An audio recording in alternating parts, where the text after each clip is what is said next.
What's up, everybody? I'm Stan, and welcome to Detail Comics, where we go over comics in detail. This is iRate Reviews, the show where I go over a comic book, its story, its art, and give you an idea of what it's all about.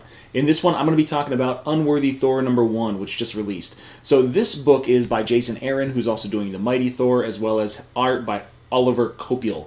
Not really sure how to say his name, but let's just dive right into this book, shall we?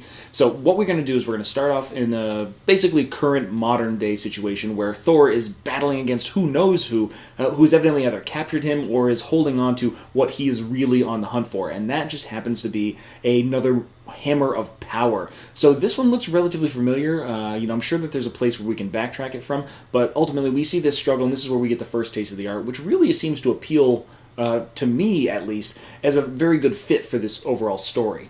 This is really a short-lived situation, though, because immediately after that we pan back to 3 months ago, where Thor is sitting on the moon. He has just freshly been called by Alpha Flight to take care of a situation. And what is the situation he needs to take care of?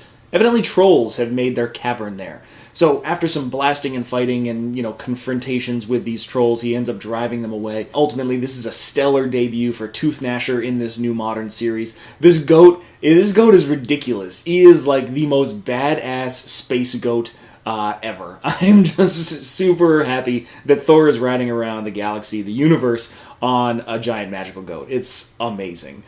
So after we see this, we have this little confrontation with essentially a replacement for the Watcher, since the Watcher was murdered in Original Sin. So this guy, named the Unseen specifically, tells Thor of this other hammer, and this leads into the adventure. He goes off across the galaxy towards where old Asgard is, and ultimately runs into a new friend, but I don't want to spoil everything for you guys. What it comes down to is that this is really a good start for people that are worried or wondering where Odinson is.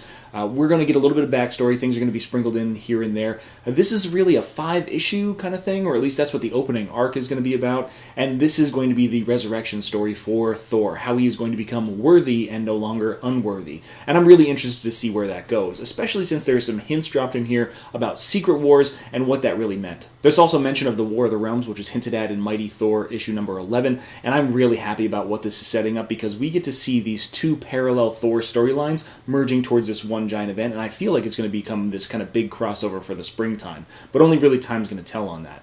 As far as the art style is very complimentary. It's a little bit different than what Russell Dodderman does in the Mighty Thor, but I like this little bit more cosmic look and feel to this. It just feels like it's a little bit more out there and spacey, which is one of my favorite parts about Mighty Thor issue 11 when we did the untold origin story of Mjolnir. That spacey out there kind of vibe really lends itself to the magical, mystical aspects of Thor and the Thor universe. So overall, I'd say that this book is definitely one that you're going to want to go pick up, especially if you're a Thor fan. It's going to really uncover a lot of those things, and it's going to be probably a big player going into the new springtime releases for Marvel. So definitely a recommendation for me. If you haven't grabbed it, go out and get it from your local comic book shop. So those are my thoughts on Unworthy Thor #1, but I want to know what you guys thought too, so hit me up in the comments down below and we can start that conversation. As always, if you like what you see, hit that like button. Don't forget to subscribe right there to get more news, reviews, and commentary on comic books, comic book movies, comic book TV shows and games, and anything and everything inside the world of comics.